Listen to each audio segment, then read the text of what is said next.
it's insane to say. Yeah.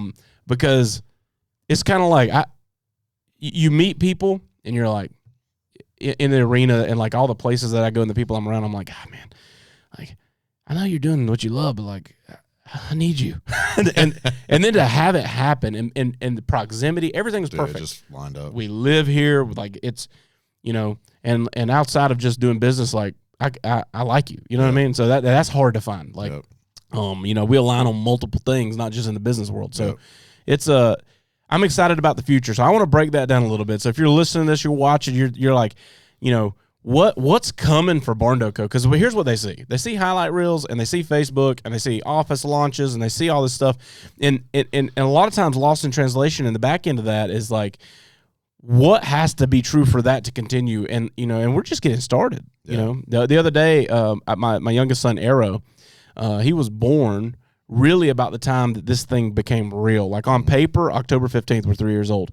In the grand scheme of things, we'll be about 2.5 years old.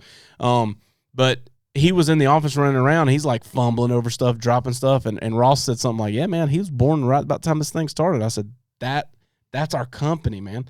Think about what's being accomplished, and that's it. Like in a human form, that's what we are. Yeah, Everett was born a month after I started Win Rate.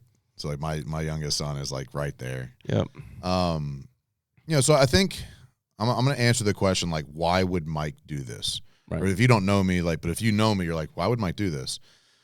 So as I've transitioned, coaching's fun, but it's also daunting, and it starts over with every new client, right? And like you repeat yourself a lot. And as much as I love that and I love helping people, like I've been coaching 30 hours a week for 6 years. And I started to do some done-for-you stuff, like done-for-you being like I would step into a company and run their sales meeting one time or coach up that person or help them interview somebody. And the more I did, the more I recognized, like, I'm really good at this. And progressionary coaching is more fun. Taking you from step 0 to 1, going from step 1 to 2 is more fun than taking someone else from 0 to 1 again. Right. And so for me, looking at what do I want my lifestyle to look like, what do I want to be a part of, what do I want to do, when I saw Barndo in what they were able to accomplish with the way they did it, which was general chaos because of how fast it happened. Like 100%. You guys went from 0 to 40 million in revenue, give or take, in 3 years. I don't know anybody that could have done that and it looked pretty. Maybe if you've done it 5 times before, right? But you hadn't. Like you and Ross came into this with very limited experience at running a team of this size on this geographic touch, which is 100%. At this point 3+ states, right? Yep. And so, I saw an opportunity to say, are these people I align with? And I agree with you. Like you and I align on so many things. Regionally, right? We're in the same city. As men, we value very similar things in our life and God and our wives and our kids. We both understand construction. We both inspire people. We both have a really love of like building cool, big shit no one's ever done before. Yep. Bro, find that. Like check those boxes. And so for me, I couldn't ignore it. Right. Right. And when I sat down with you guys at the end of 2023 and just said, you said, we're going to 100 million. And I said, why? And y'all didn't know why. And I was like, they're not ready. Right. They're not ready. And I said that. And y'all were pissed off. Like, who's this guy to tell us who we're ready for? And then y'all, but why are we doing this? And like, Ross, like, I don't know. Why are you doing it? I don't know. Shit. And so I saw an opportunity to say, like, okay, this is somebody who's built something really good that has outgrown their capacity of leadership, that one thing. Yep. And so when I look at what do I want to plug myself into, it's not just do we align, it's does what I bring to the table bring value? I don't like just being at a table to be at a table because it's cool to be at a table. I want to make sure I'm bringing meaningful, measurable value. And I saw like this is the piece that's missing. Oh my God, that's a Mike Claudio shaped piece. And I really felt that way. And I believed it from the first time we started having the conversation. And I didn't know what it was going to look like 6, 8, 12 months later. But I think like over the course of this year, as things progress and like getting into coaching with you and then getting into coaching in Ross and then like watching how these leadership meetings are being run every week. And I'm like, I'm just showing up. Like I just started showing leadership meetings. Leadership was like, who's this guy? Why is he here? No one knew why. And then the more I dug in, the more I was like, this is right. Because at any point, your leadership team could have pushed back. We don't like him. Right. Ross could have put his foot down and said, absolutely not. And so I was pushing on the pressure points to say, what happens when I push here? And doors just kept opening, and I kept getting more and more acceptance and more buy-in and more trust. And, the reality is I had a very, we'll say, unfair path to the position because I put myself there. Right. And I started doing the job before I got the job. 100%. You know, and I did that.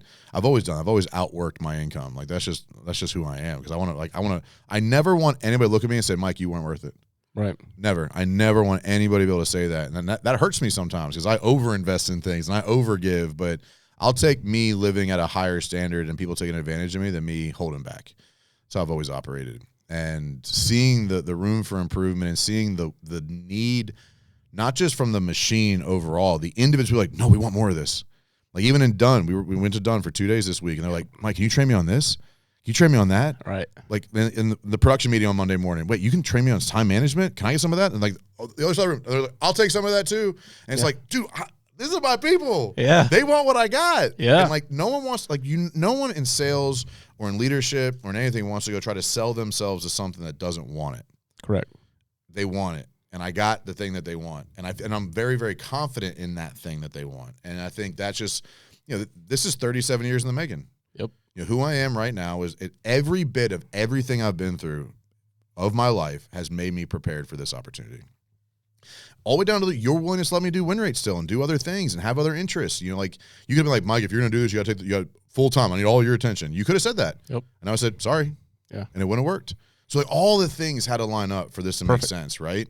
And it did. And like a week and a half in, bro. We're running. Bro. It's running. Bro, like and the speed at which change is happening and people being honest and people accepting like the truth of the reality and here's what happened.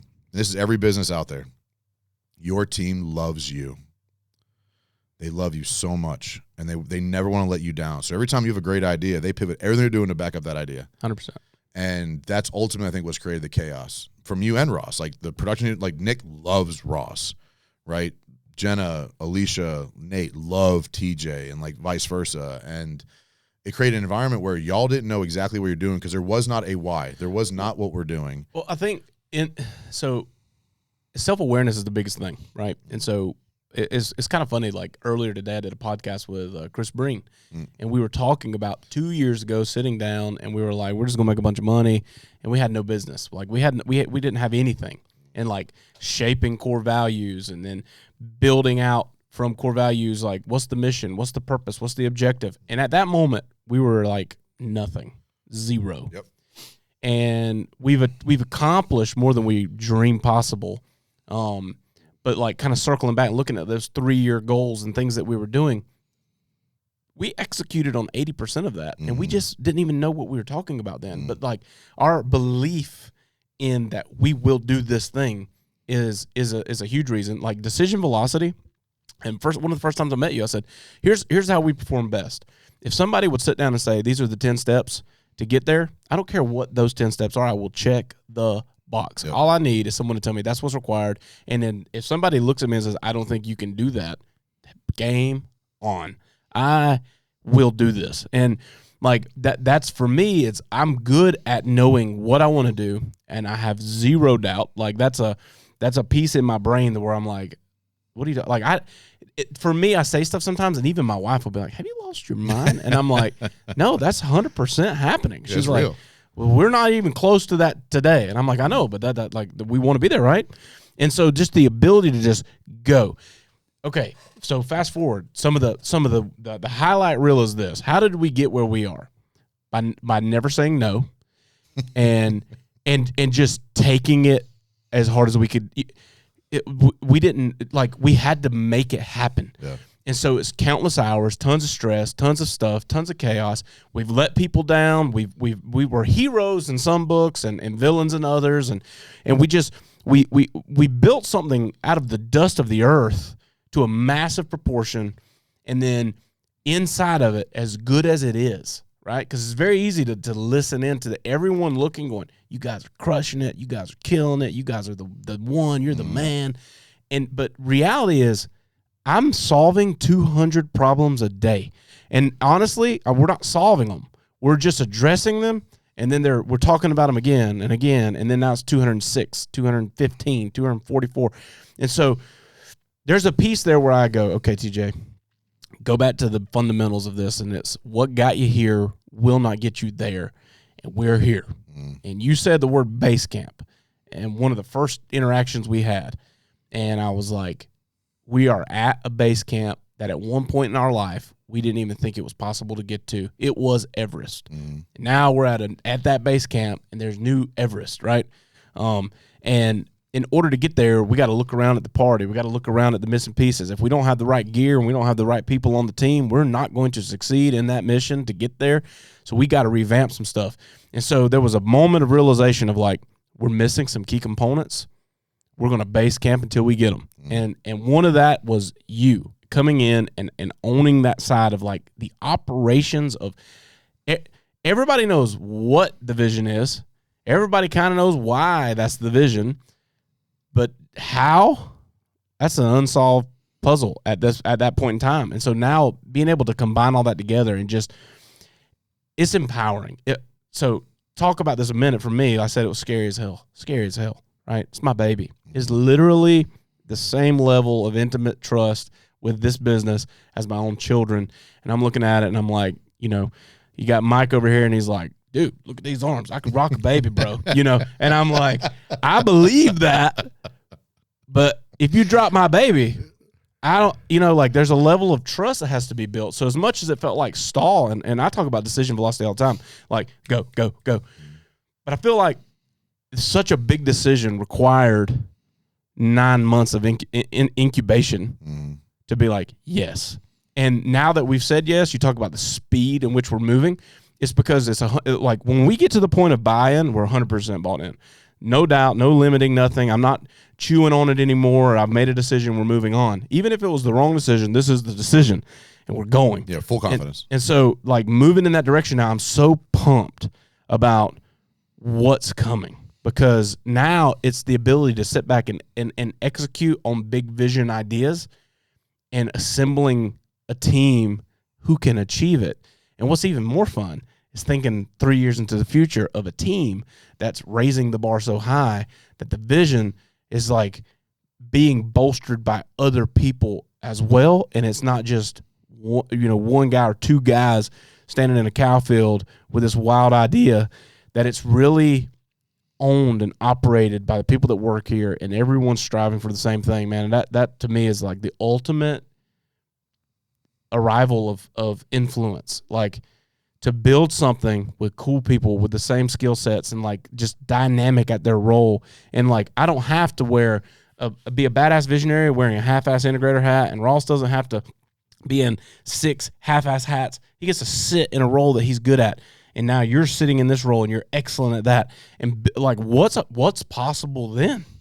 And that's just a milestone that I will forever remember. There's key little things that have happened along this journey to where I look back and go, man, that day changed everything. And I 100% feel like September 1, 2024, or September 2nd, or the 3rd. I think the second was Labor Day. Yeah, the first on paper, but I think it was the 3rd. The 3rd is the day that like I'm gonna go. That was a game changing moment. Thanks, guys, for tuning in to the Barndo Show podcast. If you're watching on YouTube or wherever you're listening to this content, hit subscribe so you don't miss an episode.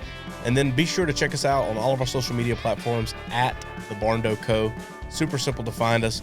And then when you're ready to dive in a little more, maybe look around some of our available floor plan options or take a look at the gallery of our work, or maybe you're ready to connect with our team and explore what it looks like to build your dream barndominium, you can visit us online at thebarndoco.com.